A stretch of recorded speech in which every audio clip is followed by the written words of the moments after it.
revisiting my dreams with the king.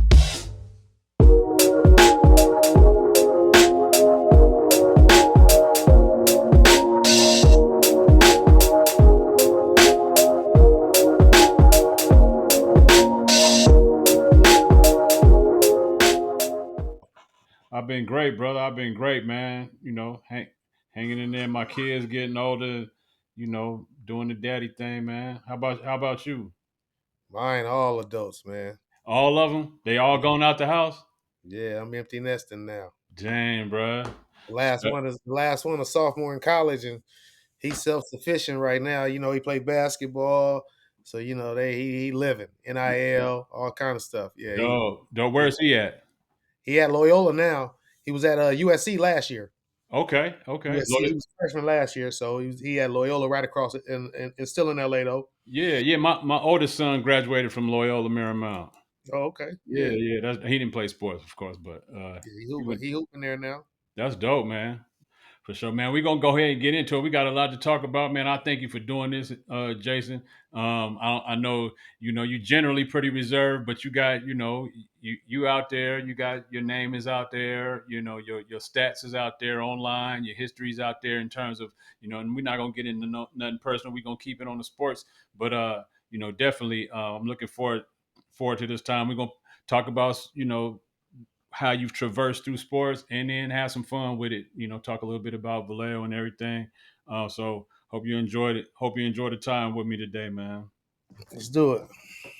For sure. I was already recording, so some of that stuff I might like chop up a little bit, like before and after, just to Oh add yeah, some that was. flavor to the I was episode. like, yeah, that's we could have saved that for the material, but yeah, you got it. Yeah. Yeah, it's chopping. It's chopping for sure. Started recording, but I'm gonna go ahead and get into the episode. Yo, good people, welcome to another episode of The Ride, a journey to your dreams. I'm your host, Johnny King III, aka Still Chill Leroy, and this is the Revisit Your Dreams podcast right here on the Revisit Your Dreams channel on YouTube.com. I want to remind you what we're doing here at Revisit Your Dreams. Our goal to Revisit Your Dreams is to inspire, to encourage, to motivate, to explore real life stories of trial, error, and success, and maybe even provide a few laughs along the way. Today's episode is titled, It's in the Name, an All-American Football Legacy. I'm very excited about this episode. My very special guest today is a native of Vallejo, California, currently residing in Frisco, Texas, a prominent bearer of the last name Shelley. We'll explain further. As a freshman All-American wide receiver for University of Washington Huskies, he scored and showcased his skills in the Rose Bowl in 1993 on a 64-yard touchdown from quarterback Mark Brunell against the Michigan Wolverines, led by NFL standout running back Tyrone Wheatley.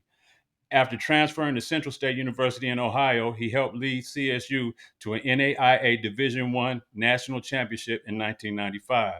He spent time on the NFL roster of the Dallas Cowboys and Cincinnati Bengals and caught a 60-yard touchdown in a preseason game against the Oakland Raiders in 1996 as a Dallas Cowboy. Out of high school, he was drafted into Major League Baseball by the Atlanta Braves and spent 3 seasons in the Braves minor league organization.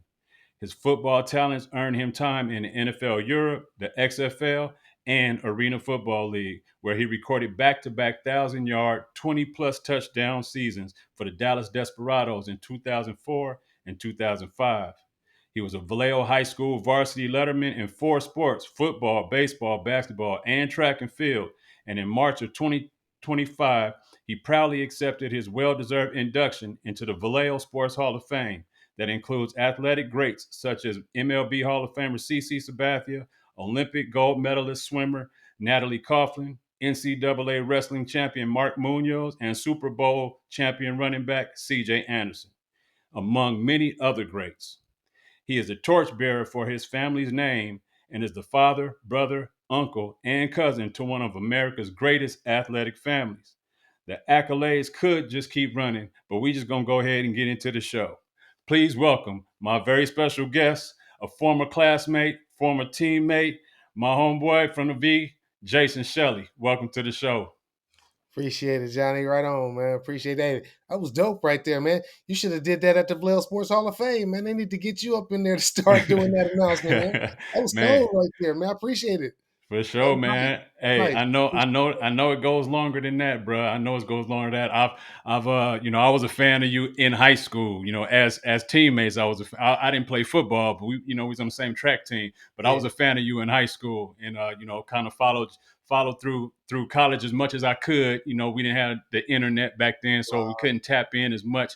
You know what I'm saying? But And we had fun. Didn't we have fun at the high? We had fun at Blue bro, High, didn't we? We Vallejo, had, man. we had Vallejo some was best Vallejo time. was something else, bro. Vallejo was something. It's so memorable, man. Like so many moments, like vivid. Those memories are vivid to me. Like some of those memories. This is how I like to start the show. Actually, this is kind of you running right on into it, like how we met. We just know each other from high school. Jason, like I said, I read his accolades in high school, and we're gonna get more in depth into what Jason has done and accomplished. But I just remember Jay, some very very vivid memories. I knew you as a prominent wide receiver, a dominant wide receiver before I knew who Randy Moss was. Mm. So I remember, Friday nights under the lights, Chris Kirk throwing you bombs in the back of the end zone. He just throw it up. You just running up there, long arm, long legs, just jump up there, take the top off the defense and come down with it like all the time. 18. I never forget that. Like I have very vivid visual memories of those things. I also remember a time in the Vallejo Hogan and play basketball and against Vallejo and Hogan at home.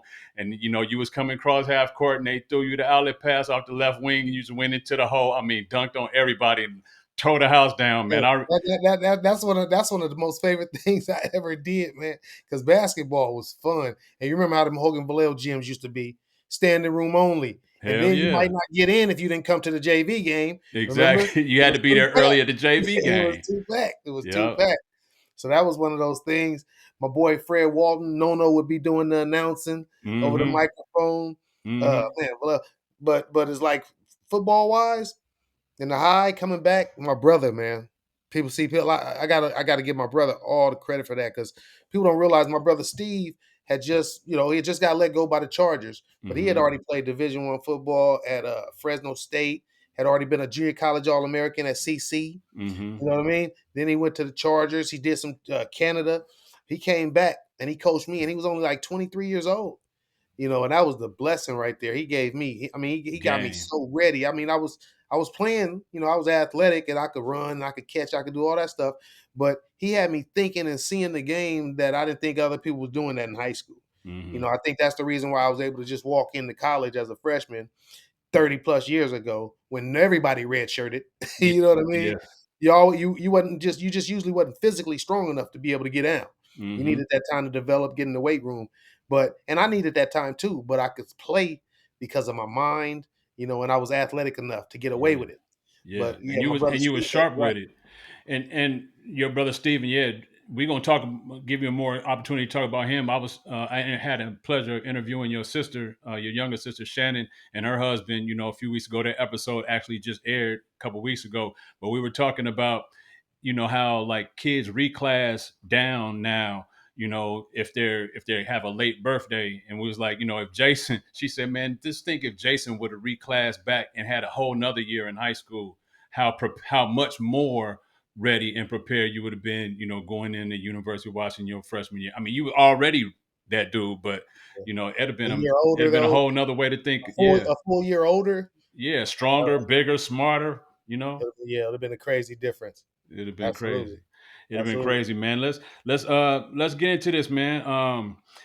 For some people, it was your older brother. You mentioned him. For others, it was your older sisters. For Yeah. me and our Vallejo High classmates, it was you and your younger siblings. For thousands of others, it's your son and your nieces and your nephews that have brought the Shelley name to life in their world. Talk about what it means to not only be a member of the Shelley family tree, but to be a prominent branch on that family tree. It all started just looking at my older brothers, sisters competing, and just be like them, just waiting for my turn to get my chance to put a uniform on. You know what I mean? Mhm. So I could just go out there and compete. It was always just competing around the house. We'd have Mhm. our own track meets. We'd have our own football games. We'd have our own basketball games. We would have our own over the line games or wiffle ball games. Mm-hmm. We do all that. We'd have our own sporting events with as many kids that was in my house and family. Yeah. We would pack up and take our family and go play football against another family. It wouldn't be usually a family, it'd be a couple of them. They'd have to put a couple together to get the size. Yeah. It'd be that neighborhood over there around the corner in Rancho or something like that. We playing at Dan Mini. We got a game going. Seriously. My sister, That's crazy. Lane, her nickname was Lane Swan. Right? Like Lynn, yeah, for She sure. was the deep threat. My sister, right? Exactly. Wow. Steve, Shifty, Woo, best hands you ever seen. Chris Carter, Larry Fitzgerald, best hands in the family. I don't got the best hands in the family. That Really? belongs to Woo. Wow. That belongs to Woo. I'm telling you, I'm just a piece of all of them. That's all it Okay. is. Being a younger brother, being number 8 out of 10, Yeah. I'm just a piece of all of them. That's what it is. Yeah. It So ain't. Go I ahead. might My bad. I might not be the best in anything in any one area. I might be number 2. It's just when you add up all my number 2s, they might end up with a lot of votes, Yeah. That's fact. But That's fact. I Man, mean, that's crazy to be, and that's why this episode is titled what it's titled. And it's crazy to be from a family that has that many athletes. When you talk about your older sisters and your older brother, man, I mean older brothers, and that as y'all would go to, and Shannon mentioned that too. Y'all would go to whole other neighborhoods to challenge other families in different games and different sports. And it was what, 10 of you guys? yeah, And 10. where are you on the chart of 10? I know Shannon is the youngest, Number 8. right? No, I'm number 8, and then the twins, Shannon and Sean, are 9 and 10, but Shannon is number 9 by 16 minutes. Okay, so So Sean that's is the youngest. actually, yeah, Sean is actually the baby. Okay, okay, Yeah. bet, So we, man. That's a strong family tree, man. I mean, y'all keep putting out, athletes nonstop, and the gene pool is crazy. Was your dad athletic? Was your mom athletic? Where did those genes come from? both, both. So my dad was a good athlete. He high jumped and owned the record at Utah State for a while before they were doing the Flosberry Flop. Pops was Okay, over there high jumping 6'10", 6'11" already. word. Yeah, Pop's like 6'4", play free safety, signed with the Steelers. The reason I'm a Steeler fan to this day, he played in Canada where he blew his knee out. And back then, blown knees, that's career ending back in the Yeah, 70s. back then. He got the scar to prove it from that surgery. But he was a good athlete. My mom was a tough athlete too. My mom played basketball. My mom ran track. She was fast. 100-meter champion in Texas. Now, mind you, my mother went to segregated schools in Texas. Mm. Okay, my mom is a walking history book. My mother's 83 years old. So she's a walking history book. So her younger sister is the first black to graduate from Snyder High School in Texas. Dang. So Yeah, mom that's was an athlete. She was just going compete. And she was competing like at the HBCUs of high schools. So, for sure. but she was an athlete too, definitely. So we got some bits and pieces from. Yeah, you got from a lot though, man. It's pretty deep. Earlier, let's get more into it. We're gonna find out even more as we go. Earlier this year in March, you were honored with the well-deserved distinction as one of Vallejo's greatest athletes with your induction into the Vallejo Sports Hall of Fame. Talk about that night and what that honor meant to you.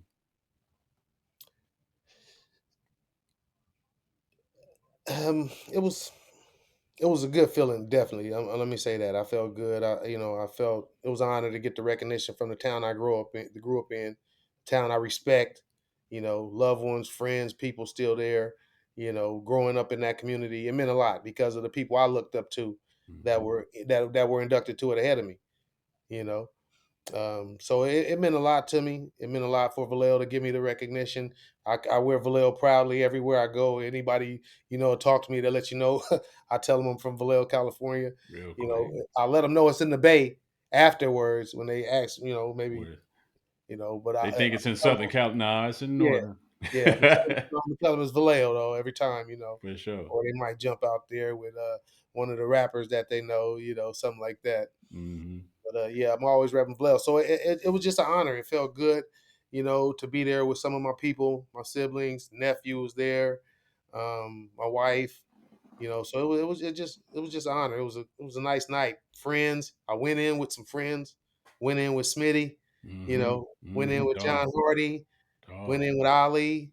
I went in with people. I went in with Duke. Duke Brown. Looked up to Duke Brown. Yeah. I remember him playing basketball at Vallejo High. See, he graduated with my sister Lane. Lane graduated 82. I think Duke graduated 82. Uh, Lane played basketball. Vic Wallace was her coach. Vic Wallace was my coach. You know, so she and Duke know each other. So I looked up to him, watching him play on those teams with, those guys. They had squad, Dale Hurl and them guys. It was Yeah. tough. Yeah. Yeah, I looked up to those guys playing, and I want to do that too. Yeah, man, You know, it's to not only to get inducted and to go in, but to go in with some people that who you respect and you revere as well, like on your level, like you're an athletic goat in your own right, but to be on the stage with some of those of your peers, it's like, yeah, I went in with some real ones, yeah. definitely. I know all those people you talk. I don't know Dick, but definitely Ali, Smitty, you know, Smitty, one of the best baseball players you ever laid your eyes on in your life. Bruh. Come you on, know, man. it's Come on, Smitty. bro. Just Oh, all natural. yeah, Everything was oh natural. man, wasn't Run nothing. natural, throw natural, hit natural, think the game, why scoop the ball up, man. True Make story. true. So in the ninth grade, hmm I was a freshman starting on JV at shortstop. hmm You know what I mean? You was a freshman starting on JV? On JV at shortstop. Yeah. Yeah. But you know who was the starter on varsity at shortstop? It's The me. freshman Chris Smith. That's right. I knew I would never finna play that again because I You played like, on the yeah. summer team that he wasn't on. Yeah. And they had to move you to another spot. That's how you end up Yeah. on first. I ended up on my sophomore year I played second. My junior year I played third. Senior year I played first. Dabbled in the outfield a little bit. I was just a cat that I was an athlete. Coach was like, "We might need you here now. We need you here now. We need you Yeah. here." You know. All around, bro. All around athletic talent, man. I remember those days, bro. I remember those days. We're gonna get into some of that in more shortly too. You are a four-sport athlete in high school. You lettered in all four sports. You were recruited in football by nearly all of the biggest football schools in the country at that time. Maybe not all, but I'm gonna let you get deeper into that. You were drafted into the Major League Baseball by the Atlanta Braves. You were a Division I All-American and national champion wide receiver in college. You played NFL Europe, XFL, AFL. Your athletic career and accomplishments are a reflection of the athletes that were birthed in Vallejo and the accolades that they earned. With so many great athletes from our city, what is it about Vallejo, do you think, that produces such bulk talent year after year after year coming out of Vallejo? The grit. The grit, man. People from Vallejo, we just everything we do, we compete in it, right? Mm-hmm. Everything we do. It's the grit. It's just kind of in us from the city. It's the hustler in us from the Bay. You know what I mean? It's just, how you gonna get it? I was thinking about getting it through sports. So I was serious about that. And that got the energy that some people give the hustle to music. Some people give the hustle to the streets. Mm-hmm. Some people give the hustle to the books. My brother, woo, he a doctor now. Yeah. He's Dr. Philip Shelley. He got a doctorate. You know what I'm saying? Dope.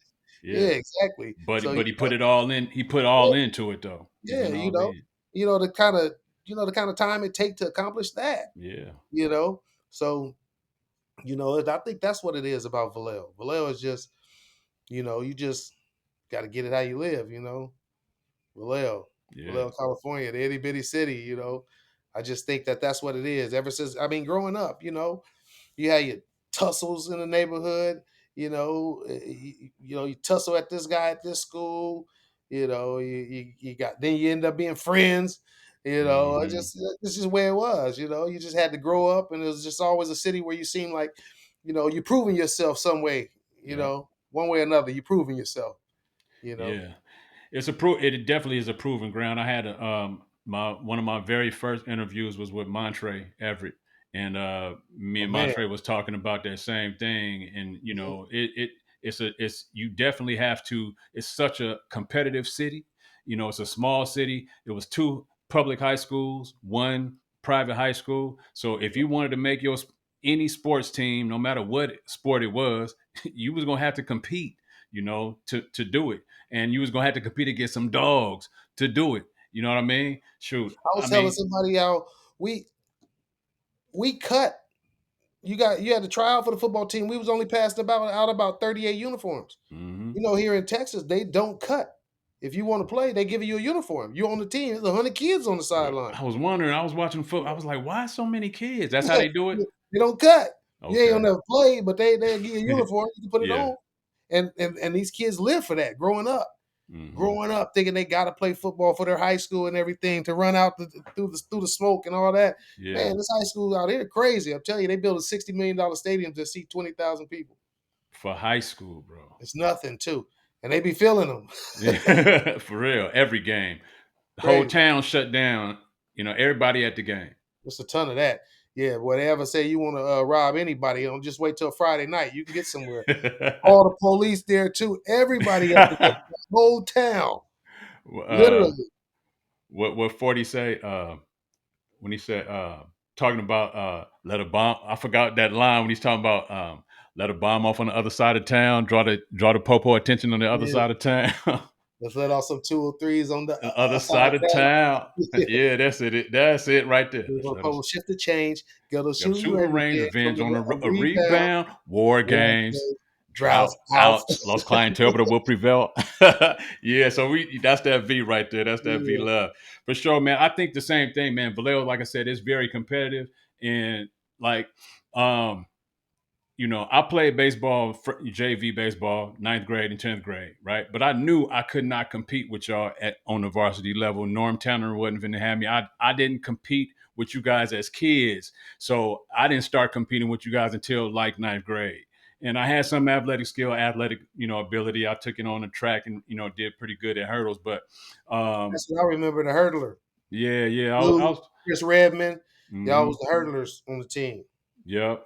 I was pretty good at that, but baseball, I played baseball for the city league. I end up, and I couldn't even play in Vallejo because it was so, Vallejo Mets wouldn't accept. I went to the tryout. I did really well. Coach Faye and them was at me, but they still wouldn't pick me. I got cut from that, and I did extremely well, and so I ended up Man, playing. I didn't. I sat at the bench in high school, right? I came off the bench. I didn't even start till my senior year. I I, didn't know that. I didn't even start till my senior year, man. We was raw, man. Raw, We was in Jabbar Brown, Ivory Jones, Chris Smith, Smitty, Dane Hollins, Dame. Oh my Randy God. Jackson, Yes. Fred Ford, Fred, my cuz.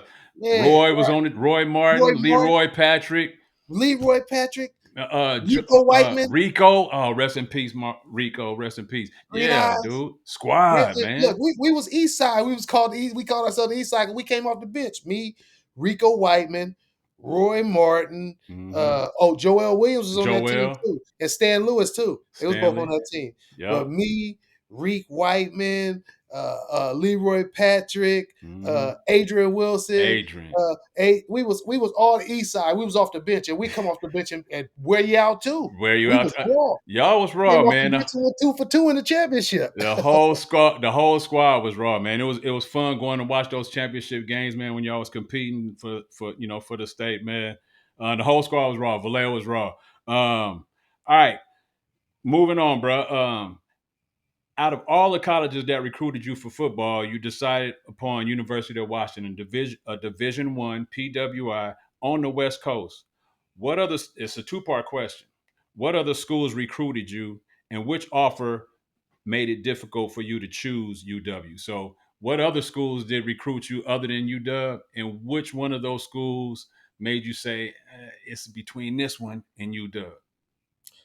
I was recruited by everybody, to tell you the truth. I got letters from everybody. Everybody.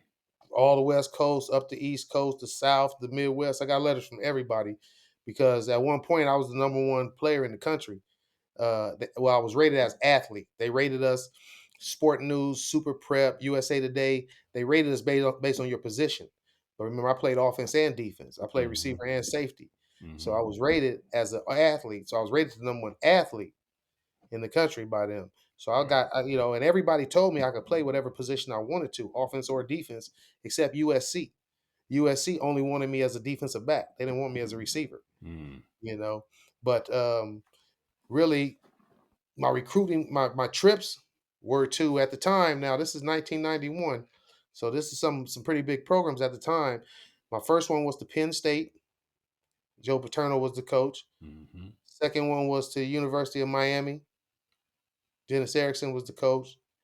Third one, I took a trip to Cal. I always say this. I took that trip to Cal because I know my mom wanted me to consider staying home Yeah. to go to school. So I took the trip to Cal, right? Bruce Snyder was the head coach. And then I took a trip to University of Washington. Don James was the head coach. Mm-hmm. And my last trip was Notre Dame, Lou Holtz. Okay. Legendary. Now I chose, it came down to University of Washington and Miami. Those were the two because of style of play. They both threw the ball around. Both had just, come off having a lot of success. So I told my dad I was going to go to whoever won the national championship. They split it. Yeah. Yeah. They split it that year. Oh, They split the national championship that year. They each won a piece of it. One had the coaches poll, one had the AP.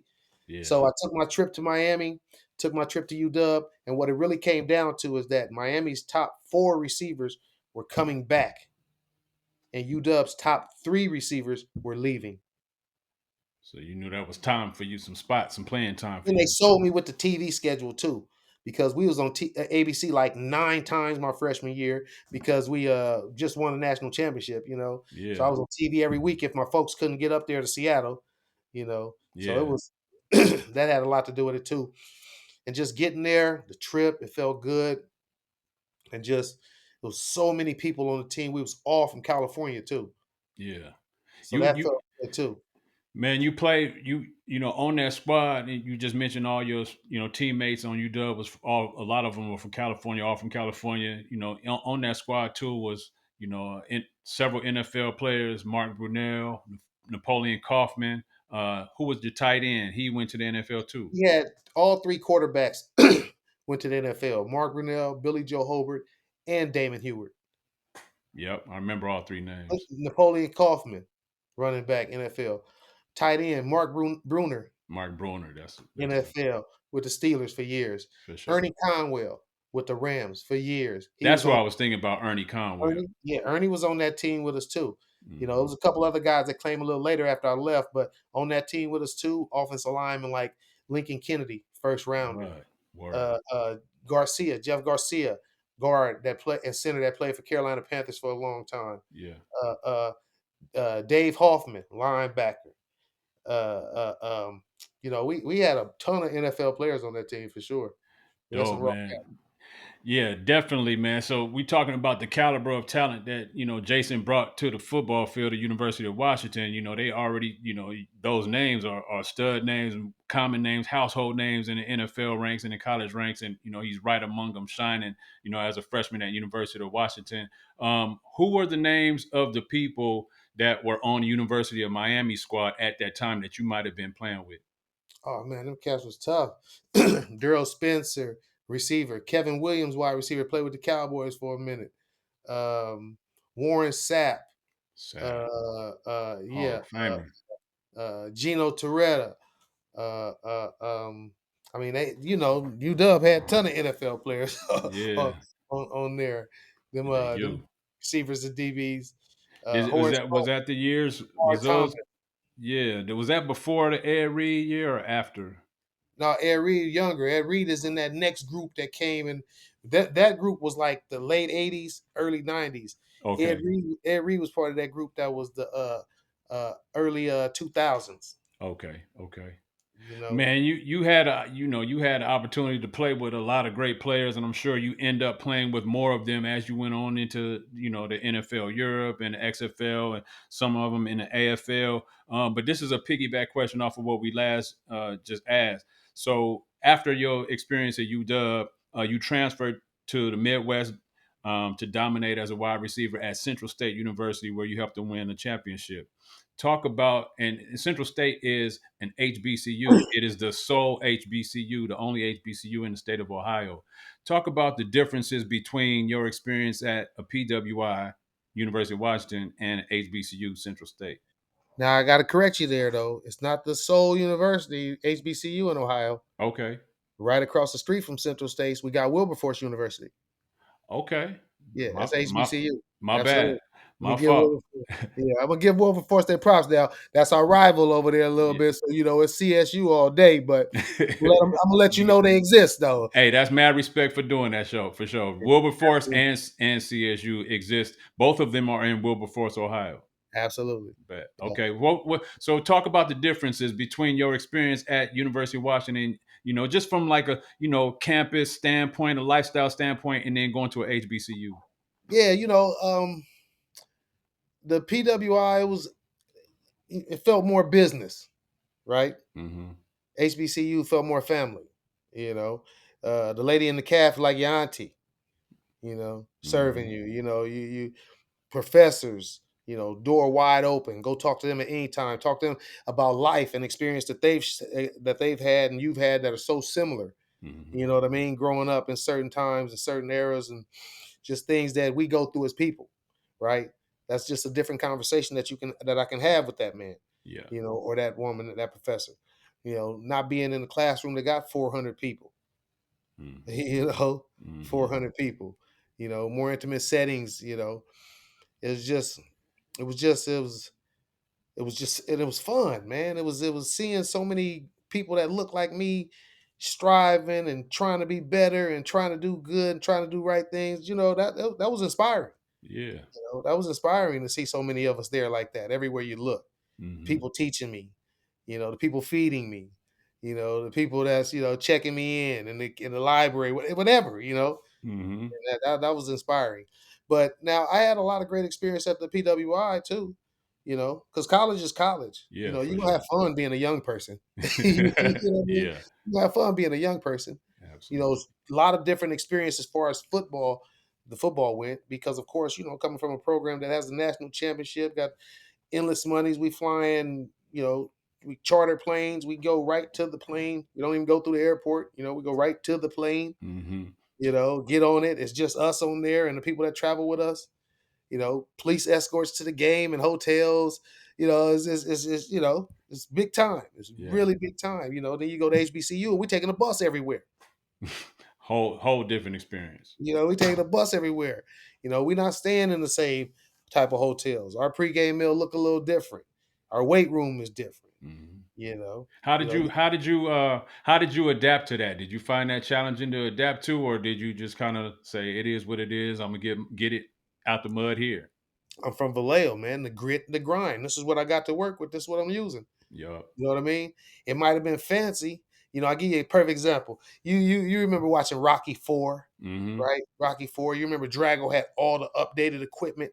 Mm-hmm. Every exercise he was doing with advanced equipment and everything. And then they would show Rocky mirroring that exercise using nature, Yeah. carrying rocks, doing whatever, but he was still getting the same muscles work, same thing. It just wasn't as pretty and glamorous, but he was still getting it done. So UW might have had 10, 15 bench press racks in their weight room. CSU might have had one or two, maybe, right? I just got to wait my turn a little longer, but I'm going to still get to that bench. Yeah. For You see sure. what I mean? Because that's how you get it. Yeah. I might not have as many options for the dumbbells, but I'm going to still get to the ones I need. Mm-hmm. They got Hard. grass, I got cleats. We got footballs, I'm going to have what I need. You know what I mean? Mm-hmm.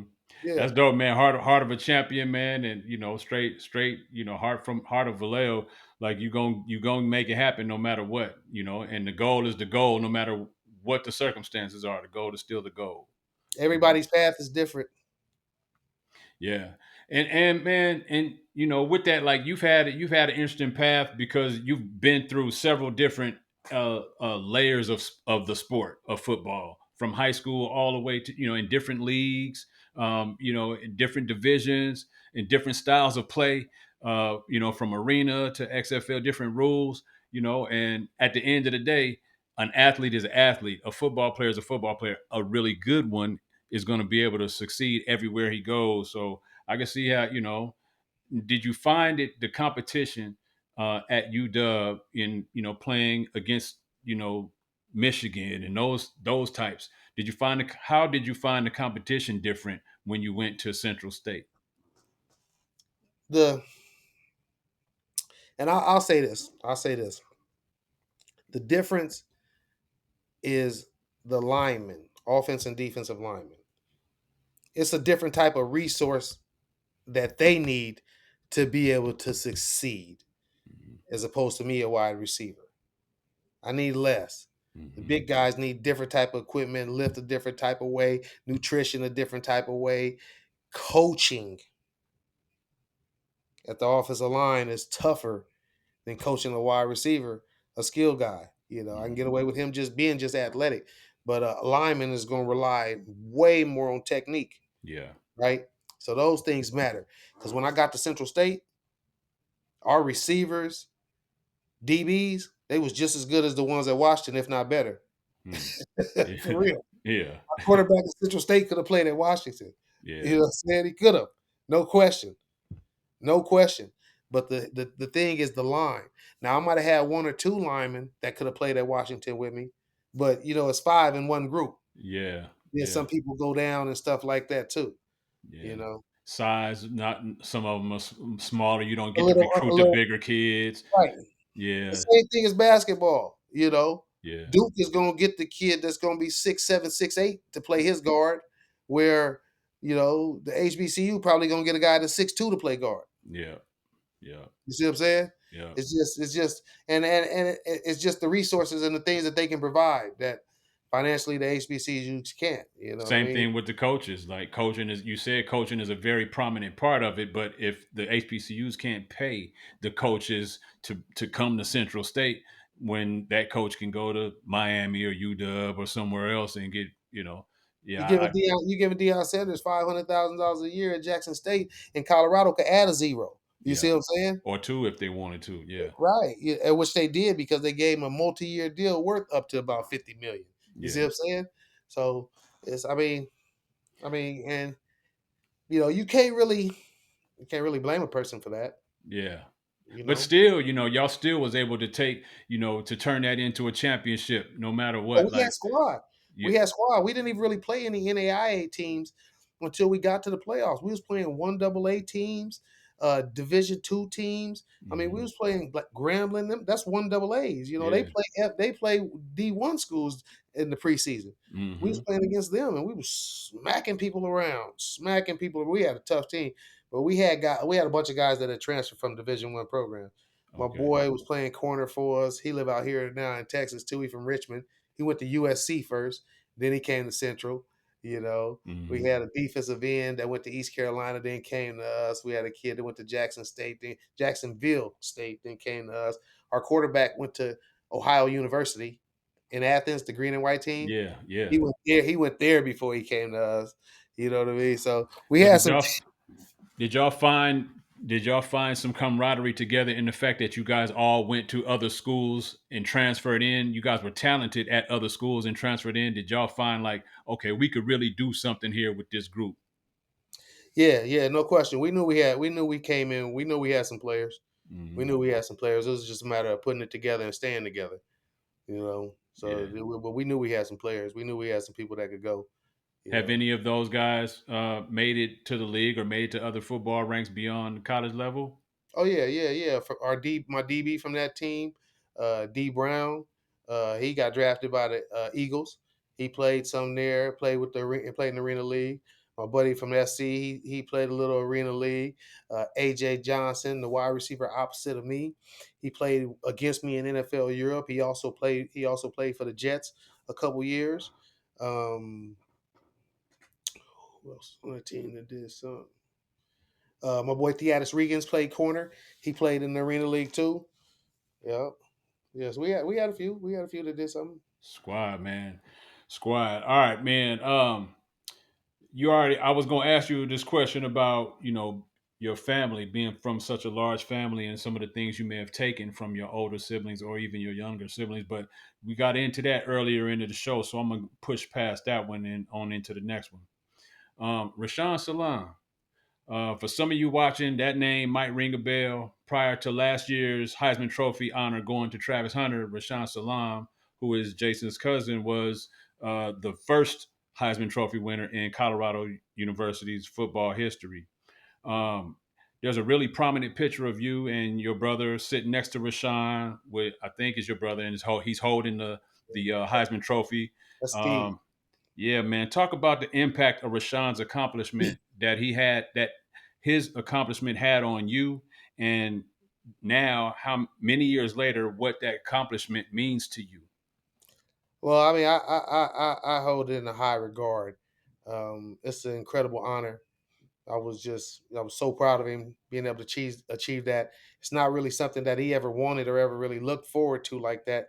Even though as kids we talked about that, we talked about competing with each other for that trophy.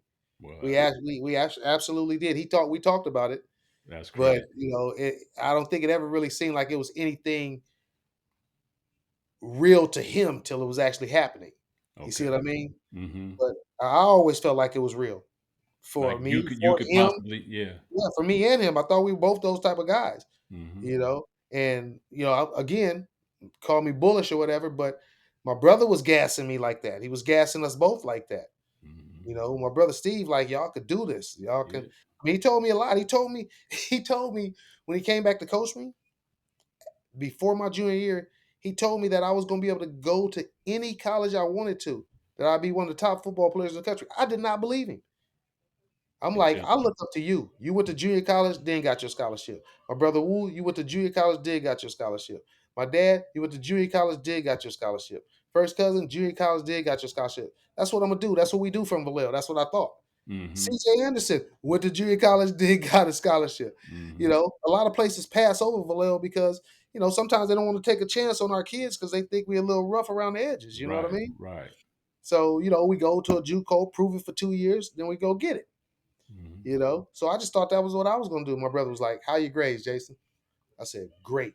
He just, "You go anywhere you want to," and he wasn't lying. And I believed everything he said. Then he told me I was going to go to college and play right now as a freshman. I thought I was going to redshirt. I'm telling you, he had me thinking bullish for real. And But he was right. yeah, he was. You needed, But what I realized is the reason he knew he was right is because I put the work in, and he always told me, "Trust the work." You putting the work in. You doing this stuff over and over and over again. When somebody get in front of you, do what's natural. You've been doing this. You know, always trust the work because there's no substitution for the work. mm-hmm. So whenever like one of my kids start having a tough time and they're competing, trust the work. I know you put the work in. You know you put the work in. Trust the work, Yeah. and I trusted the work. You know. And it showed, man. I remember our senior year, you talk about going, I remember several times, you weren't at school because you were on a recruiting trip somewhere, like I remember oftentimes like Jay ain't here today. He ain't going to be here all week, uh, No, no. that was wild, man. And, to, to hear the stories about University of Miami and Notre Dame and Penn State, like, top football schools right now. Penn State's ranking might not be as high, but Notre Dame was in the national championship last year, and their name's Penn been State number two prominent. right now. Yeah, and they They're still number number two right two, and now. their name been prominent since before Lou Holtz. So Miami back now. Miami back in the they top back in it. five. Yeah, yeah, yeah, Yeah. and hell, UW Was had in a the run. championship 2 years ago. That's it with Penix, and Penix. Is he family? Is he related? No, no, I don't know Penix. Okay. All right, man. We're gonna go. We could keep going, but real talk. One last question about Rashawn. Um, what does it mean to you now when you think back that Travis Hunter was much like yourself as just an athlete, two sides of the both sides of the football, had national dominant like capabilities to dominate the whole national scene. What do you think about when you think that even though Rashawn maybe not didn't want that kind of attention or wasn't too keen on receiving it, how does it make you feel though that you had that potential? There was, when I say your potential, not a potential loss, but there was a moment in history where Jason Shelley was the number one receiver in the entire country in high school and then again in college, which potentially could have led you to that, Heisman Trophy, candidacy at some point. how does it make you feel that it was that close that you're, a family member? I know you kind of already touched on it, but I feel like there's something left there to be said. Well, when Rashawn won it, it felt like we won it. It really did. It really did. We all we all loved it so much. It was like, we still wear it, Yeah. like a badge of honor. I was in the audience when Rashawn won it. Okay. Okay. If you go listen to his speech, about 30 seconds in, he says thank you to his cousin Jason Shelley. he, Mhm. he say my name in it. Yeah. So that's how close we were. That's how tight we were. That was my man. So him winning it was I won it. I did. We Yeah. got it. We got it. It was in the family. We won it. That's dope, But man. but as Such a far as prideful moment. yeah, absolutely. But as far as like how I feel about it, me personally, with my situation, being able to be so close and feel it and everything, and then things change in life, circumstances, situations happen, Hmm. and you adjust and move on. But I'm a believer that everything definitely happens for a reason. Hmm. I believe that my script is already written. I'm just living it, right? Yeah. It's already written, and it was meant for me to leave Washington and end up at Central State. It was meant for me to be on a much smaller stage, because at Central State I met my wife 30 years ago, and Hmm. we're still married to this day of 26 years. Hmm. So it was meant to be. Through her, I Crazy. was meant to have the son that was going to be a quarterback. I was meant to have the son that was going to be the basketball player. Hmm. You know, I got a daughter too with Caprell. You Hmm. know, Yeah. yeah, Yeah. Kalisha, she's the oldest. How old is she? She's 32 now. Wow. So yeah, they grown, bro. She's got two daughters, a husband, and a home 15 minutes from me. Right? That's Beautiful great, thing. man. She went to That's college great. on she went to college on a softball scholarship and graduated from Bethune-Cookman, HBCU. Right? Genealogy. Right? Crazy Softball genes. scholarship, football scholarship, basketball scholarship. Crazy genes. Crazy genes. I was talking to Shannon, and we was talking about Chase, his scholarship at UCLA, and talking about Caden, and Nephew. My Caden's. sister Tracy's son is on the Dolphins right now. Did she tell Oh, you about it? nah. Theo He's Weiss. on it. Yeah, Theo Weiss Jr. So he was a wide receiver at Oklahoma. Oh, she did mention him. Yeah. Yeah. Then he went to Missouri and he balled at Missouri. He on the Dolphins now. That's Tracy. Man, That's Tracy. That's Tracy's baby. I didn't My know older that. my older sister's son. And then Greg, the one that played basketball. Hmm. He was on the Rockets 3 years, the Mavericks a year, Minnesota, played overseas 5 years, went to Fresno State, played with Paul George. That's my oldest sister's son, right? My sister's Hmm. got some dogs. My sister's got some dogs. It's your whole family, man. That's why I named this podcast. I mean, this episode the way I named it, and why I opened it up the way I did, because the accolades just run. I don't know how Gotta give many my other. wife some love too. Let me do this before I gotta give my wife some love too, because my wife is an athlete. Okay, bet. Okay. Go ahead, run My it. wife is an athlete. My wife is 5'9", left-handed. She was hooper, right? Player of the year in her conference in basketball. She was scholarship offers in volleyball, right? She was tough. It wasn't no WNBA, wasn't no pros. She got burnt out, so she didn't want to play in college. But she's super athlete. Trust me. Yeah. She's fast. She could run. The rite of passage for all the kids used to be they have to beat her running. My son Jalen, a Division I top top 50 basketball player, ESPN, coming out of high school. He couldn't beat her running until he was 14. Yeah. My nephew bet her Starbucks that she couldn't dunk on an 8-foot rim. One try, she dunked it with two hands. Man, that's wild. and she was 46 at the time. And how tall is she?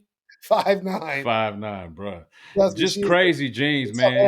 athlete. She's a tough It. athlete. Her niece and nephew both got Division I scholarships in basketball. Her niece, my niece, Erica, she was like a 5'11" point guard. She went to Ohio University, Mhm. right? She from Ohio. Her brother, all-time leading scorer at Winthrop in Rock Hill, South Carolina, all-time leading scorer, three-point shooter, free throws, but he only 5'6".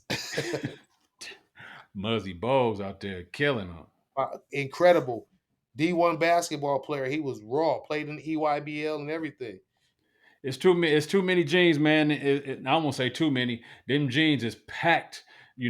Packed with the Shelley name stamp. I don't know what you want to call it, but whether their last name is Weiss or Shelley or whatever, Coleman, Coleman, yeah, my sister boys, but they all yeah. got some DNA, some Shelley DNA though. Absolutely, absolutely. All right, man. We're gonna start getting into a few more other things, some more funner stuff, and there's one kind of moment of clarity conversation. But I'm gonna name a few of your fellow Vallejo Sports Hall of Fame members. All right, and I want you to give a word or a brief statement about them. You already started talking a little bit about them, but the first thing that comes to your mind when I mention these guys. All right, these guys are also all of them are in the Vallejo Sports Hall of Fame. C.J. Anderson. Special. CJ's path, and I watched CJ up close because my brother Wu coached him at Jesse Bethel. Hmm. Right? He was really good friends with my nephew Michael Pennerman that passed away in the Jesse Bethel football game in 2004 years back. Rest in Right? So they peace. were really good friends. CJ wore number 9 because of my nephew that passed. He wore number 9. Mm-hmm. So CJ is special. He's special to my heart, special to my family. He's really close with my brother Wu still and my nephew Jason, Wu's son. Mm-hmm. He would be in NFL. He'd take Wu's son to work out with him in LA in the off season, different stuff. So yeah, CJ special for a lot of Gotcha. reasons.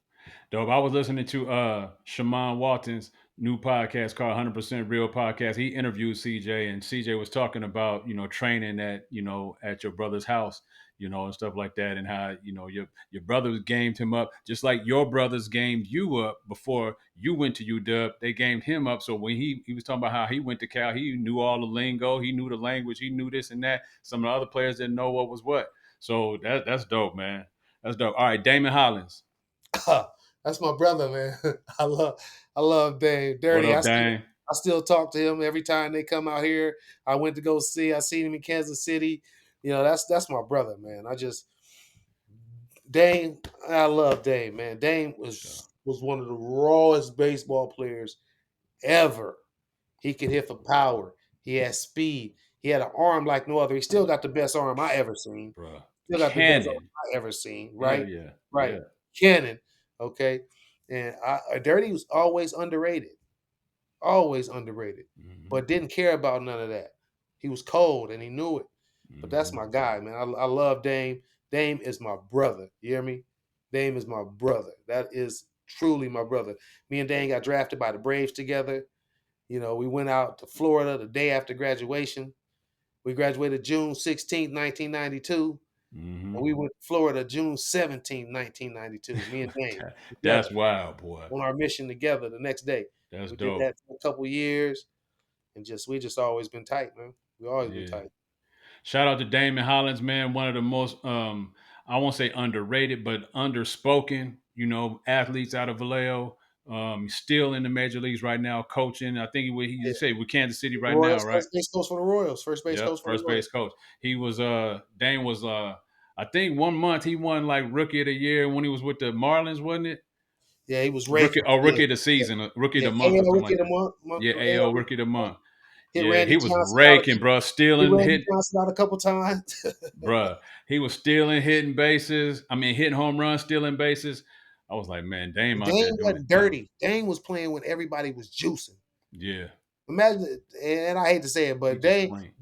Dame being clean, Mm-hmm. it impacted what he got to officially really do in the big leagues. Yeah, Because his 19, 20 homers, that 20 homers, that's the same as what cats gonna regularly do. 20, 25, maybe you get a cat 30, and you had a great season. Remember, mm-hmm. 30 for 30 was everything. I mean, Exactly. 30, 30, 30, still hit 30 homers, still Hell 30 yeah, bases. hell You the yeah. man, right?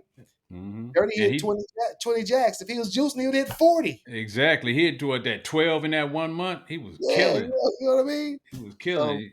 That's dope, man. All right, CC Sabathia. incredible. CC is one of the best athletes that ever graced Vallejo, California. The California period, maybe anywhere else. CC, a Division I scholarship to play football. A Mm-hmm. basketball player started on a team that went 32-2. That Mm-hmm. played in the section in the North Against Cal Jason Finals. Kidd. You know what I'm saying? Then in baseball, it speaks for itself. He's a first ballot Hall of Famer. CC Matthew, boy, he rep us well too, Vallejo. I love we got him. For sure, He man. did too. I know CC. Every time CC would come out when he was playing, I make sure I call him. He had tickets for me and the family. We go check him out, go hang out with him at his hotel afterwards. Yeah, CC, it's a good dude. I'll spend some time with CC too. That's Yeah, dope. I don't know CC personally, but I've been following it. I follow his whole career. He played for the team. I hate the Yankees, but when CC got on there, he gave me a reason to go get a Yankee cap. You know what yeah. I'm saying? I can't stand the When they Yankees, ask but why, you got a great explanation for from the V, bro. it. That Yeah. dog on the mound. That's why. All right, Ali Evans. Speed. Speed kills. You know what that is. For sure. Ali Evans. Speed. Speed kills. Fast. Fast. Burner, Good football bro. player too. But speed. That's when I think Ali, I think it's straight speed. For sure. Absolutely. All right, Coach Norm Turner. Norm Tanner, sorry.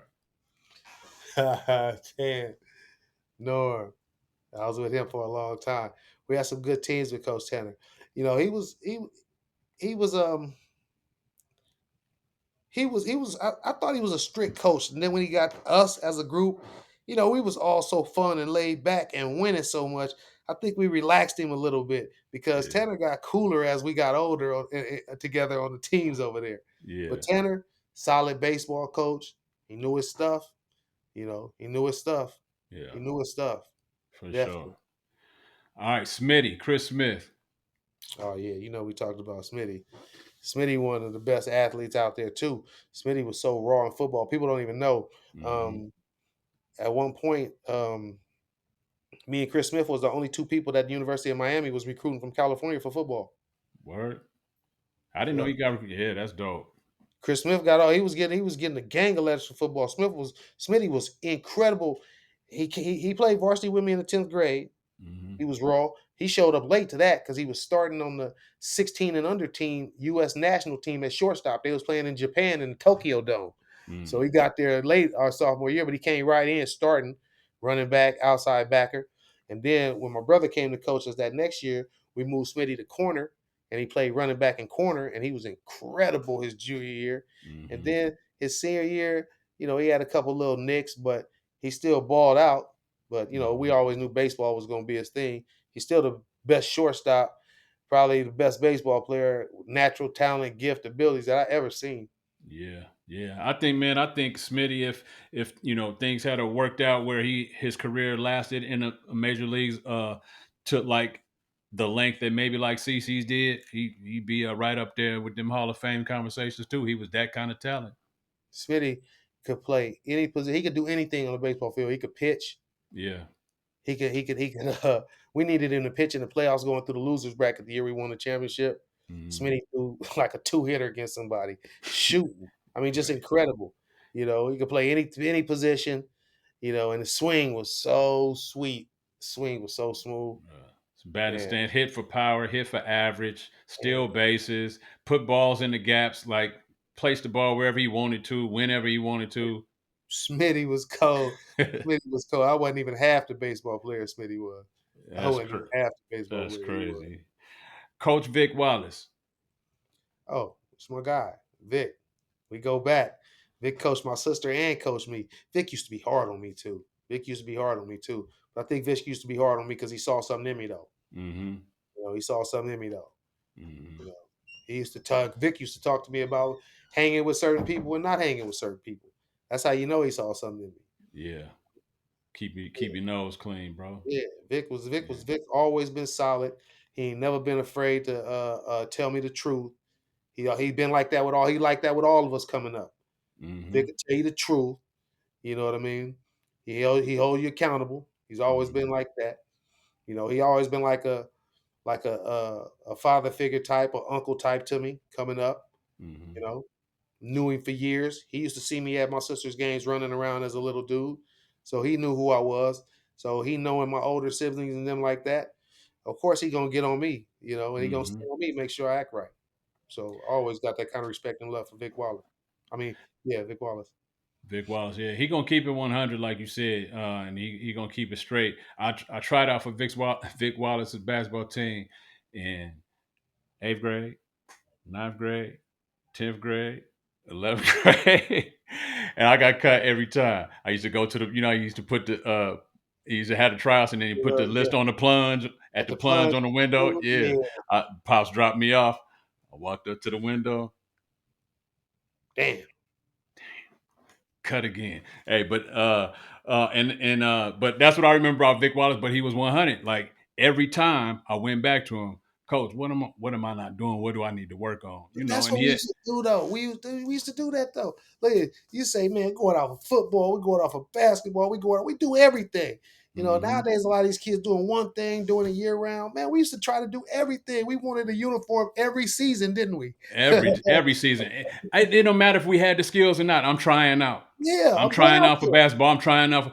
I didn't get to try out for football because I was living with my mom before 10th grade, and then when I moved with my dad in 10th grade, I called Coach Wilson. I think Coach Wilson. I can't remember who was the head coach at that time. Maybe it was Coach Wilson. But the day I moved in with my JV? dad was, huh? JV? Oh, no, varsity. Oh, Renfro.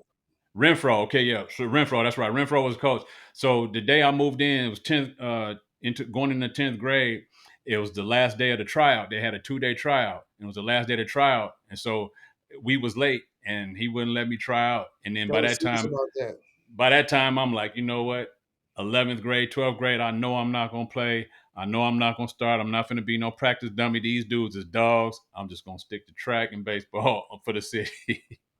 but Man, they used to have that 2-day tryout, and that's it. They that's ain't taking it. nobody before or after that. Or after you ain't there and you won't make it. I'm telling you, we only passing out 35, 38 uniforms. Way more than that many people trying out. Heck We yeah, a got lot of over people got 100 cut. people out there trying out. A Man, it lot of was people, hard to make that team. and when you made that team, even if you didn't play, it was proud. It was pride. You know what I'm saying? You wore that uniform with pride, bro. Fridays you had a red and white on Yeah, school, no running matter out. what your number was, bro. Nah, coming out after the JV game. You know Yeah, what I'm saying? Out of the gym, walking hella around hype the back for the track. Come on, man. for I used sure. to love that. I used to For love that sure. in high Sitting school. stand, seeing y'all walk the track, come on to the football field when they start playing that Apache song, man. Man, we used to have Yo, Corpus packed too. Corpus used to be packed, man. It was deep, a bro. different It's kind of support for high school sports back then too. We for used to pack sure. out the gyms for the basketball games. We used to have people in the stands at the track meets. Yes, we sure did. Yeah, we And used some to of the have, baseball games. yeah, yeah. Yeah, Trust me, we used to have people in the stands at those games too. Be sure people you did. want to see. You want to go Yep. see Chris Smith and Dame Hollins hit. You want to go see Yep. CC. You know what I'm saying? You want to go see Ali run the 100. You Ali want to go, run. you want to go see Redmond run them hurdles. You know what I That's it. mean? Yeah, Exactly. you want to go see that. Exactly. I got one more for you, man. Coach Mike Wilson. Legend. Vallejo legend. Vallejo legend. As far as all the time he did coaching football, but Coach Wilson, that track, come on, man. Well, no better track coaches in the area than Coach Wilson. Nah. You know what I mean? State champion. You know what I mean? Mm-hmm. Got numerous uh individual athletes with state accolades. Come Year on, after man. year. Wilson, legend. Wilson, legend in Vallejo. Coach Absolutely. Wilson, Coach Mike Wilson is a legend in Vallejo. You don't come through sports without knowing his name. Not in Vallejo. I don't care what school you go to. You could it don't Hogan, Springstown Junior. I mean, it don't matter. You gonna have to go through Mike Wilson, Man, for listen to notoriety anyway. listen to me. Franklin, St. Pat's, Vanden, Van, any other areas, North Christians, yeah, Christian Hills over there, Christian. whatever. Whatever, whatever. Hilltop Christian. Yeah, yeah, All yeah, that. you know what I'm talking about. You know what I'm talking about. I know what you're talking about, Admiral man. Callahan Lane over there, you know what I'm talking about. Yeah, man. Hell yeah. Hell yeah! All right, man. That was fun. That was cool, man. Yeah, Coach Mike Wilson is a legend. Did you ever have any interaction or with Coach Mike Minahan? Yeah, that's my guy. Yeah. What? Oh, yeah. So your thoughts on Coach Mike Minahan? Man, he was always like the high energy guy, you know what I mean? His thing was wrestling and everything like that, but he coached football over there with us. Yeah, he was Hmm. my guy. Minahan, definitely. I seen him at the Hall of Fame. He introduced me. You know what I'm Yeah. saying? He was MCing, he introduced me. Minahan, yeah, me and Minahan always been great. I always had solid relationship with him. Never Yeah. had any issues or problems with him. He was always Yes. he was always he was always good to me.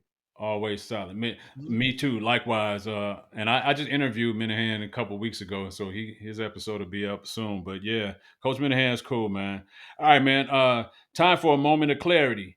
What has been the greatest challenge in your athletic journey, and what is the brightest moment in your sports career?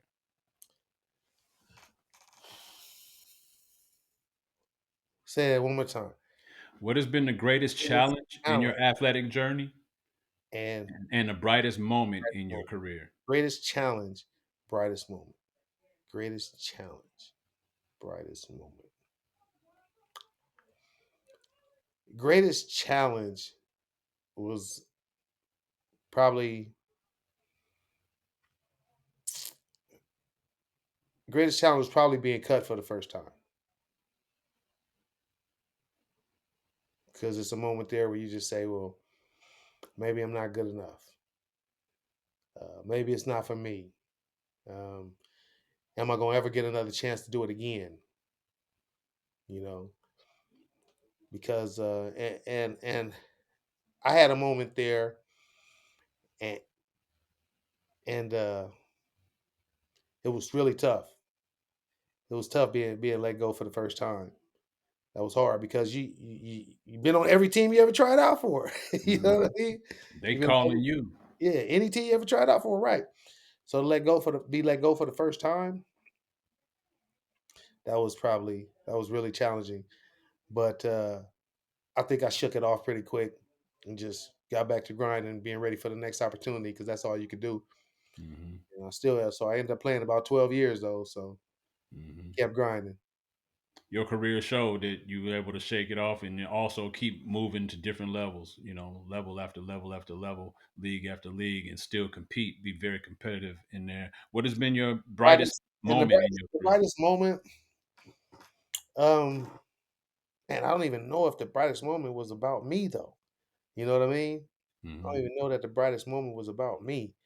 It's like when my daughter signed that scholarship and I knew she was going to be able to go to college and I knew she was going to get to come out debt free and I knew she was going to get to experience travel and doing all that. It was that she was my first one, and you know, the first time you're trying to get things right and everything, and her mother, of course, Caprell, did an incredible job with Kalisha, instilling great values in her as well, and so I was just so proud of Kalisha when she did that, And then it came right back again with my oldest son scholarship and then Jalen's scholarship. It's like they try so hard and they work so hard for those things, and I'm trying to help them and support them and provide the resources that they need for those goals. So when they finally achieve that athletic goal right there and put their name on that scholarship and know that it's going to be taken care of, I mean, it was those was the by far better feelings than anything I had doing myself.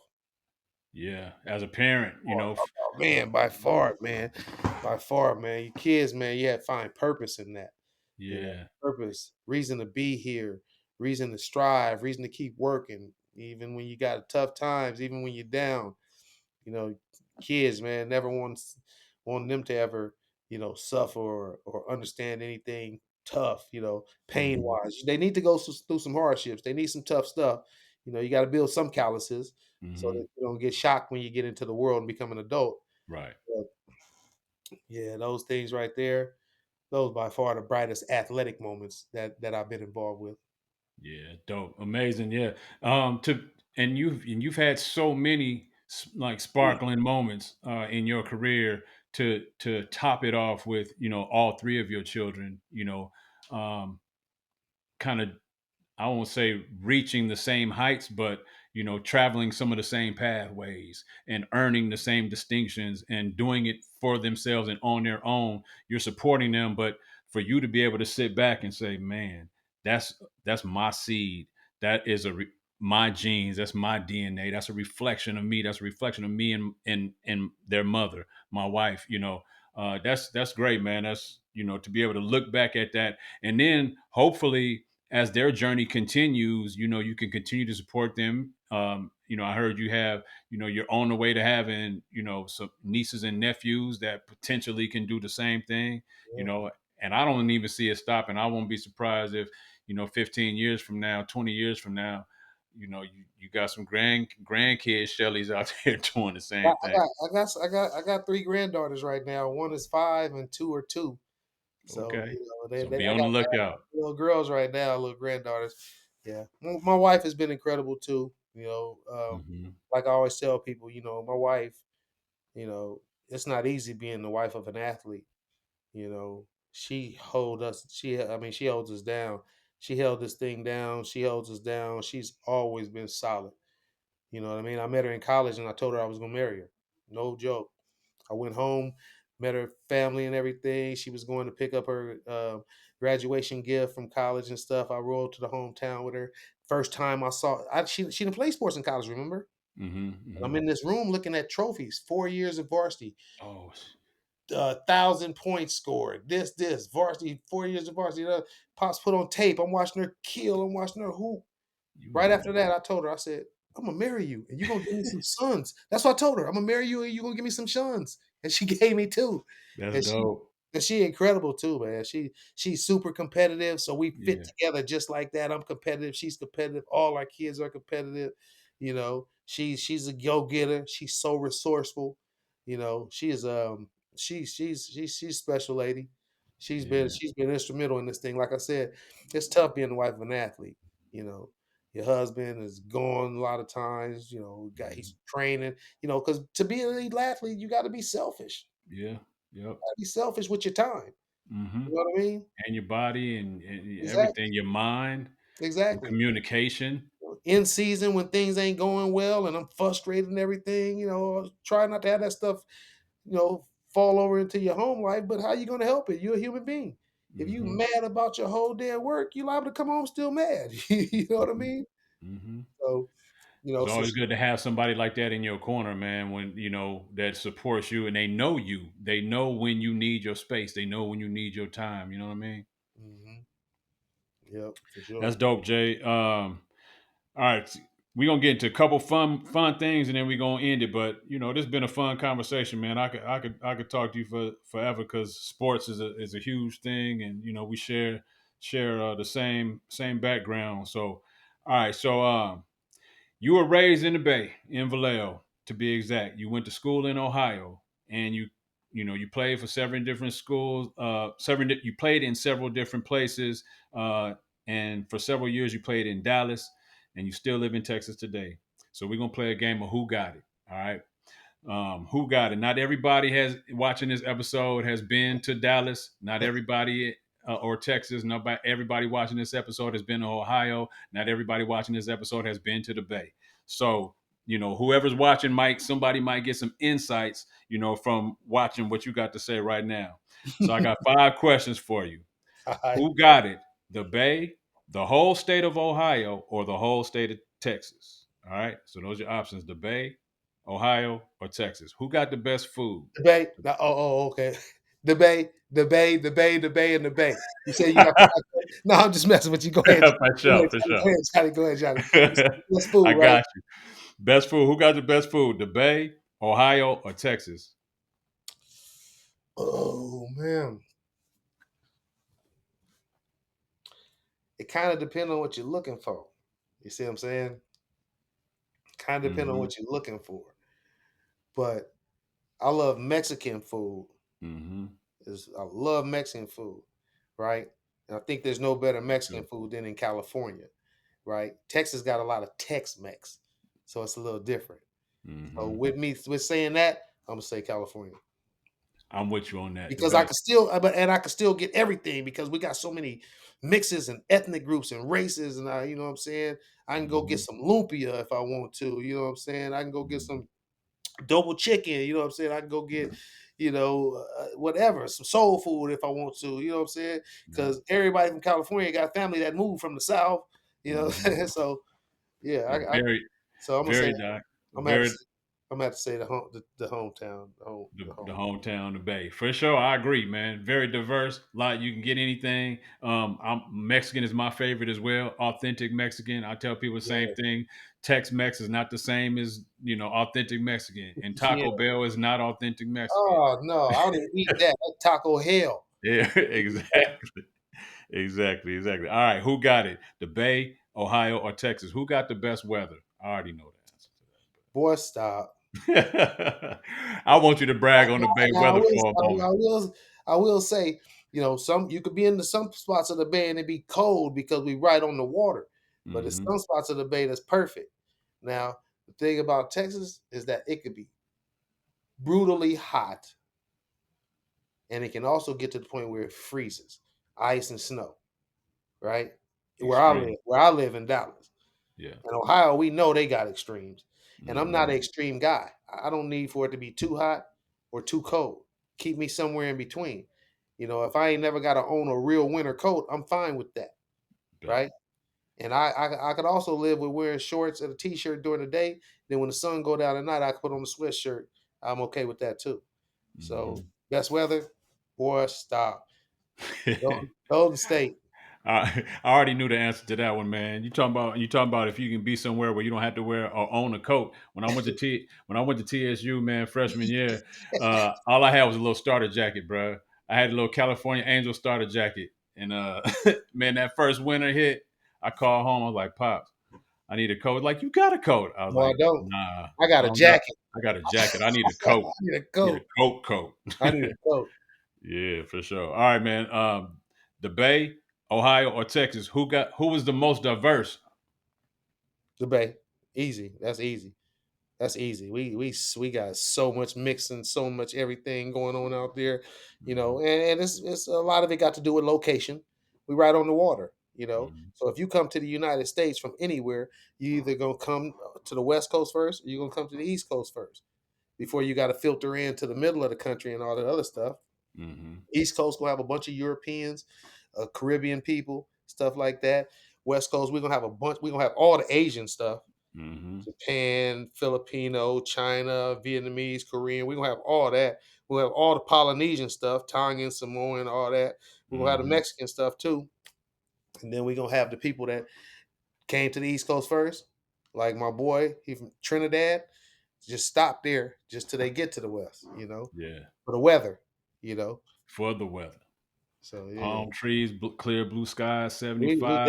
definitely the most diverse. You can look those numbers up and see that. Absolutely. I think in it was 2014, I think the year was, and Huffington Post ranked Vallejo the number one most diverse city in all of America. Well, we got Like, everything in the V. And it's mhm. so mixed up now. You be like, what is that person? What is you Exactly. mixed with? You know what I'm Yeah, you saying? don't know you don't know who is what, and it don't matter no more. But you don't really know. Like, And they dress the same. They all got little braids and twists. We got to look at them. What is you? You know what I mean? yeah, yeah. For real. And then we all move the same. We all Yeah, do the same. Everybody. everybody. For sure. All right, who got it? The Bay, the state of Ohio, or Texas? The best music scene.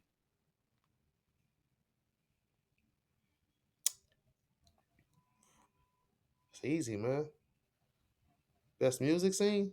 Yeah, we create more music than them cats in the Bay. As far as like R&B, hip hop, and everything, our rap scene is definitely bigger than Ohio's, Mm, and it's bigger than Dallas. Houston is pretty big for rap though. Houston rap scene is huge, but the Bay. I mean, we got everything. We go back years and years and decades and decades.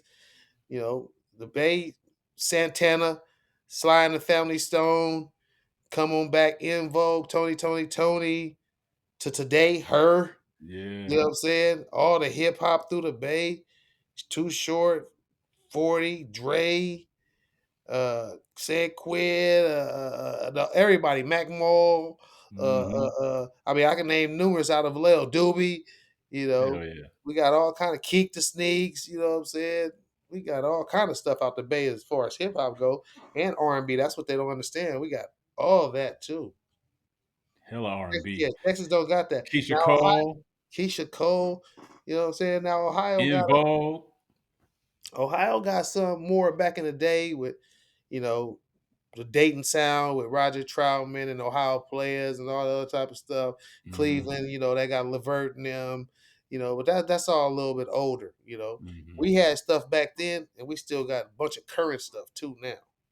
You Yeah. know, who we really know pop from Ohio right now and rap or hip hop. It's a lot of underground stuff. I give them credit for that, but Mm-hmm. ain't nobody done it like Bone Thug did it out there, right? Nah. Only person I know from Ohio I won't say no with all due respect to everybody from Ohio, the only prominent name that I'm familiar with is I think is a dude named Starley. Starley Mm-hmm. is from Ohio, Dayton, Ohio, I think. That's Yeah. the only and the Dayton family. It was a group called the Dayton Yeah, family. I it was a remember group them. called the Dade Family. Not they got talent out there. They got plenty of talent out there. Mm-hmm. But we deep with what we got going. Yeah, hella deep, hella deep. All right, last one. This one might be a little bit more challenging. I Yeah, knew give me those. something that I could try that I could think about giving to somebody else. Yeah. All right. So who got it? The Bay, the state of Ohio, or the state of Texas? Who got the best sports teams?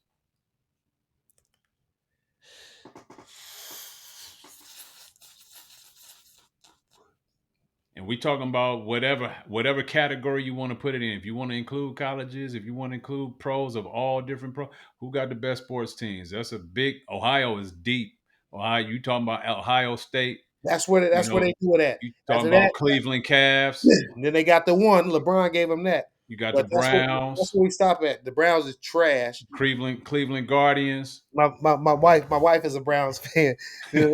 Listen, they had no championships in Ohio professionally since the 50s, except for LeBron James To championship. LeBron. So we got to cancel out Ohio sports. Ohio Ohio State, State just Ohio won. State, yeah, they've held them down. They've held them down. That's the reason why they're the only reason we could even try to enter them in the conversation, Mm-hmm. right? Texas, on the other hand, Texas done won some championship with the Rockets, won some championships with the Mavericks, won championships with the Rangers, won championship with the Cowboys, Spurs, Spurs, championships Texas with Rangers, University of Texas.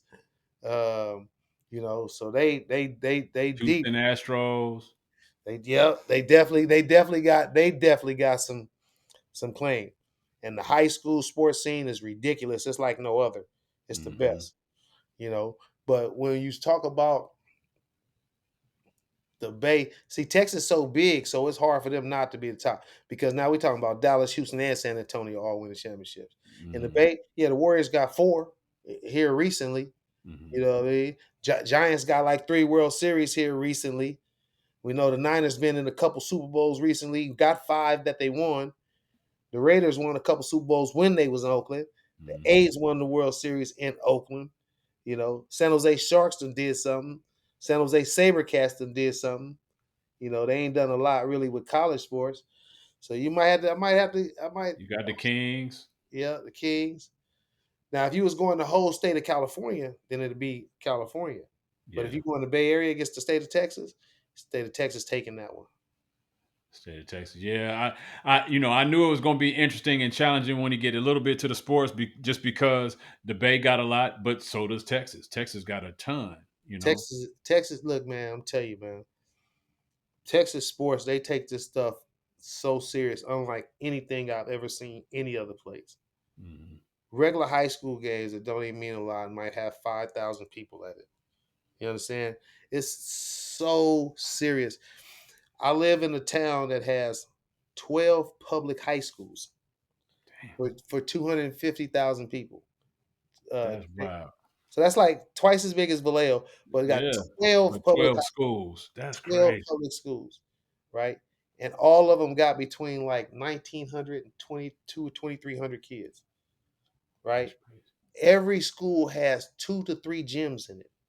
Every school has its own baseball field and own softball field. Every school has its own football field that they don't even use except for practice. They go play at the FC Dallas, the Major League Soccer team, where the Mm-hmm. Soccer Hall of Fame is. They Mm-hmm. play at that field, or they play at the oldest local stadium they got, or the third one is the Cowboys indoor practice facility at the Star. That's their home field, That's indoor, crazy. right? That's where they play. Every high school has an indoor practice facility on their campus. Just because it'd be too hot out there. Sometimes, so they can get in the air conditioning, or just for weather, so they could Mm-hmm. go in. When they got some schools. Alabama, when they came to play in the playoff game or bowl game a couple years back, they had to come use an indoor high school facility to practice at. You know what I mean? Mm-hmm. These people put so much money into this. Listen to me. Allen High School built a $60 million stadium. It had cracks in the fall. They tore it down and built it right back. So basically 120 million. It seat 21,000. That's wild. Scoreboard start at For the high school. scoreboard start at the ground. Dude, man, you look at these high school stadiums out here, it's crazy. I They can't. Well, they played the state championship Mhm. one year in the Cowboy Stadium. There was 60,000 people in it. 60,000 people to see the high school I state remember championship. seeing. Yeah, I remember seeing clips, and I just every time I see that, I just like I can't imagine a high school game, and sometimes it ain't even a championship game. It's just a regular Friday night game.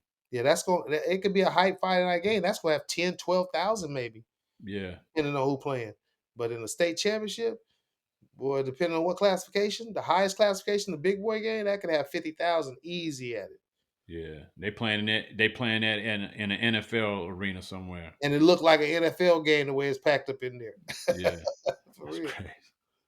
Yeah. That's crazy. All right, so another appreciate you going through, man, that round. So who got it? You know what I'm saying? The best food is going to the Bay.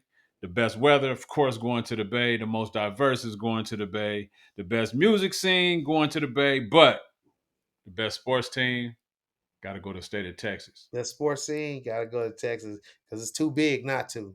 It's dominate. Yeah, It's too yeah, big. We don't got enough area in the Bay. We ain't got enough teams.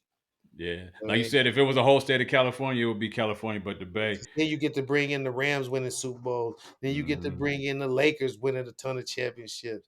And the Then you get to bring in the Dodgers. Kings, the Dodgers. Mhm. You get to bring in some stuff, and they good right now. Right. All three of them. You know what I'm saying? Chargers, even the Chargers doing They good good now. right now. Niners good right now. Now. All right, Jay. Let's get back to some Vallejo conversation. This is another game that I like to call the playlist. All right. We already started talking about a bunch of music from Vallejo, right? So this is just piggybacking straight off of that.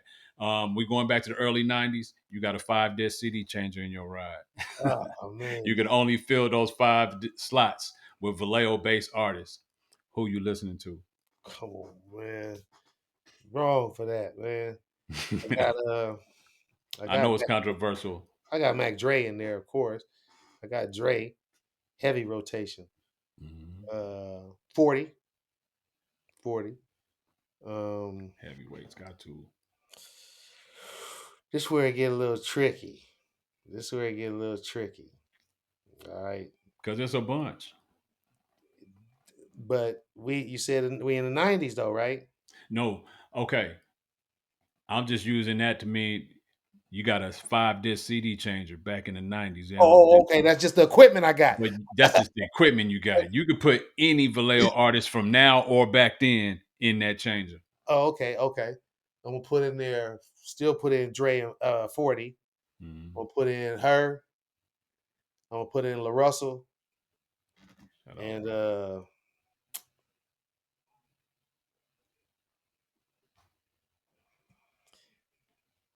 if you want me to stay, I'll be around. I'm going with Slide and Hey, Family Stone. Slide Family Stone legend, man. Definitely legend. I was wondering if you was gonna say Slide, if you was gonna say Confunction, or where you was gonna I go thought with about it. Confunction too. I almost went to Confunction, but Yeah. Slide them boy, they got songs that the world knows, smash over and over again. I Yes. almost came out to my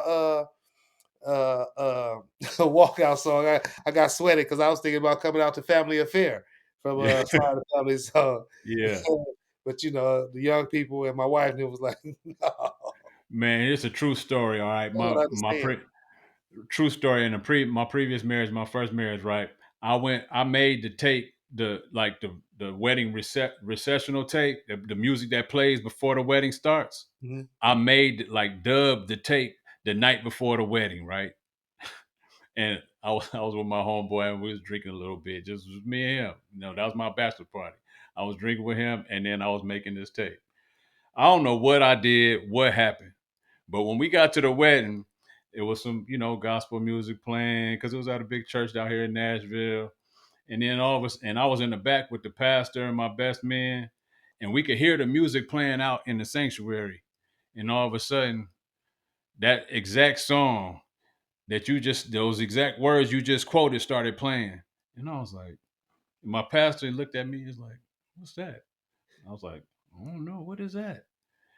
And man, Sly and the Family Stone was playing Family Affair. Yeah, Luckily, it wasn't something else. I don't know how it got on the tape.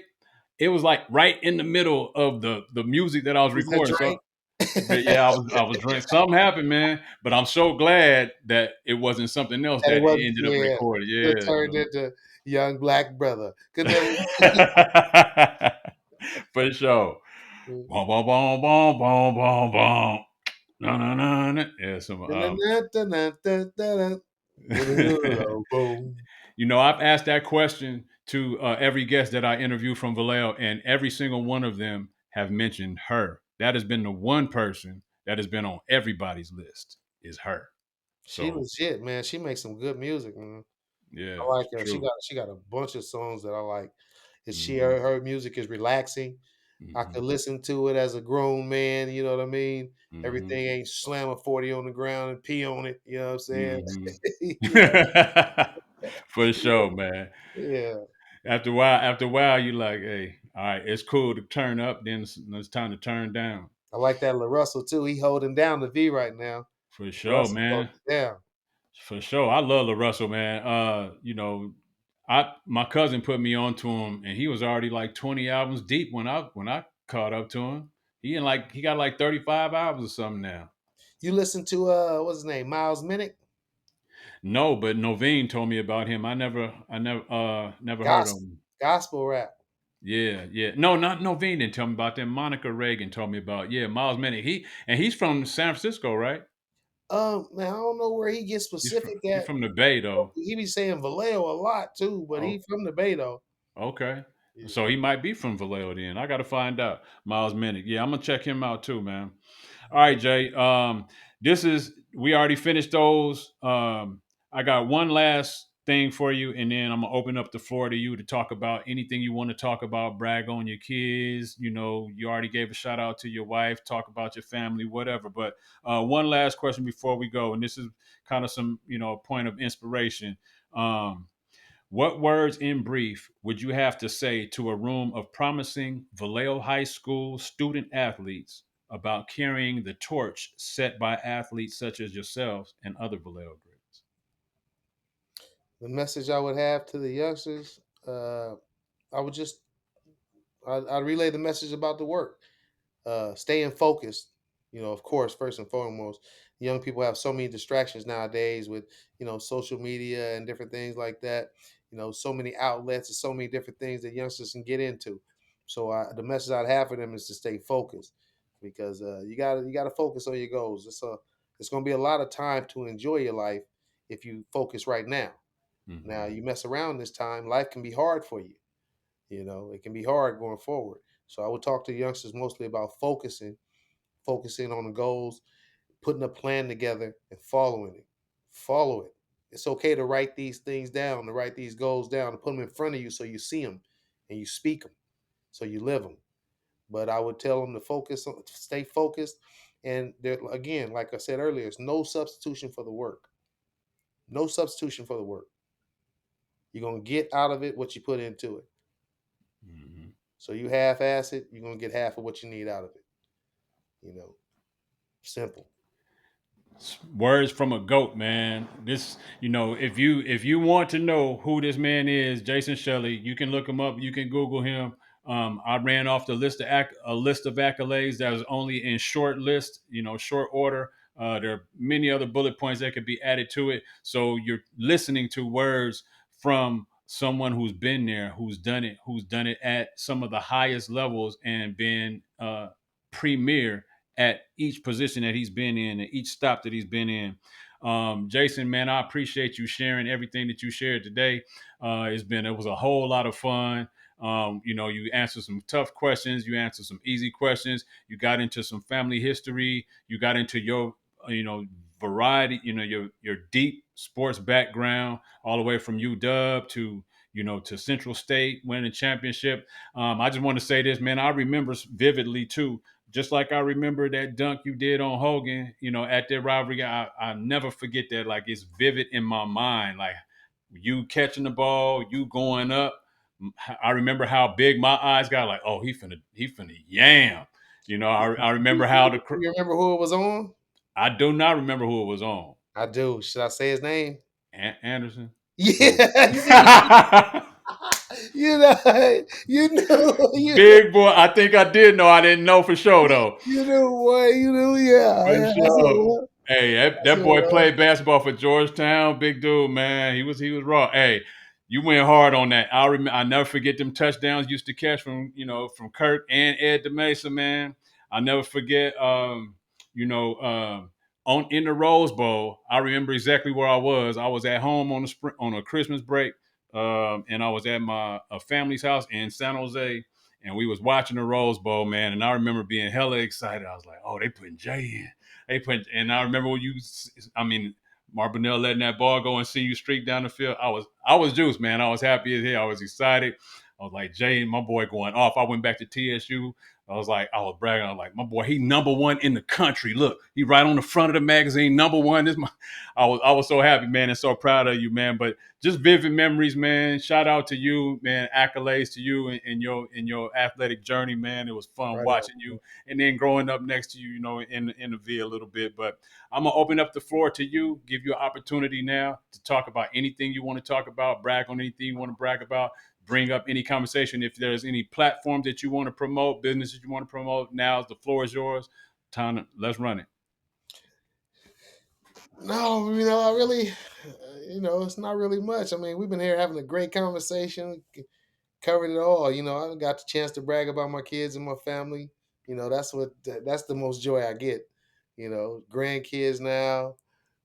So I'm at that point in life. I'm just trying to enjoy my children and grandchildren being adults and enjoying their lives and having success. And just looking for 25, 30 more years with my wife. And all that good stuff right there, man. I just want my loved ones to stay safe. I want us to just keep growing. We had some tough times here. As far as just us in the country in general. Mm-hmm. A lot of stuff is weird right now. A lot of stuff is weird, and I really just want my people to stay safe. I really wish the best for most people. It's just it's really divisive out here right now. You got to be careful what you do, what you say, who you interact with. So I just we just got to be smart about things, man, because life it's just not easy. So we need to try to make the most of it, the best of it. You with your loved ones, that too, and also the people you care about. Make sure you let them know you care about them. Make sure you let your people know you care about them. It's all right to tell your boys too. It's all right to tell them you love them. You Mm-hmm. know, it's all right to do that. Kiss your kids. I don't care how old they are. My sons are grown, got more hair on their face than me. I still kiss them. Mm-hmm. Still kiss my daughter. You know, love on your people, man. Love on your people. You, me, anybody else listening to this, watching this. Yeah, love on your people. Love on your people. That's good word. That's good word, Jason. Man, this was fun. I appreciate that time, man. I appreciate that word. I appreciate you, giving, being willing to give of yourself. Some people, would rather not talk about themselves or would rather talk about just themselves as opposed to, giving some advice, giving flower, paying homage to those people who have supported you and who have, been an inspiration to you, which seems like your family and your children are very much so an inspiration to you as well. And so, man, I thank you for doing this. We got to get together at some point. And when I come to Texas, my wife is AK. I think your wife's an AK as well, Yep. right? Yep. And yeah, and her Sarah, my wife's And line Shannon. sister. Yeah, and Shannon's a AK, and my wife's line sister lives in Frisco. Oh, does Uh, yeah, her line she? sister. They like this, and she we were just talking My about the wife other probably day. know her because my wife, in the chapter, Shannon know her, so I know your wife probably know her yeah, too. yeah, Shannon know her, then my wife know her too. Yeah, My Dina. son and my wife in the same chapter. Okay, so yeah, she do know her. So we got to get together, man. We was talking about next spring or something coming up to Frisco. So man, I'm gonna hit you up when we come out there. Yeah, of course. Yeah, make that happen, man. For sure, for sure. Man, Jason, this has been fun.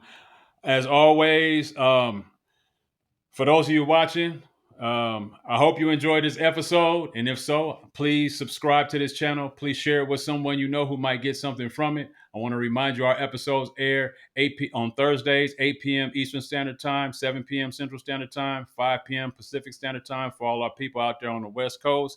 This has been another episode of the Revisit Your Dreams podcast. Jason, thank you for taking the ride with us and revisiting your dreams with us. We see you on the next episode. One love. We out. All right, hang tight, my boy.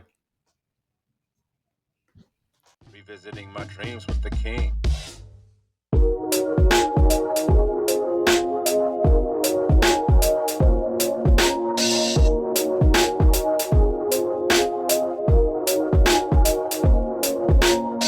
That's dope.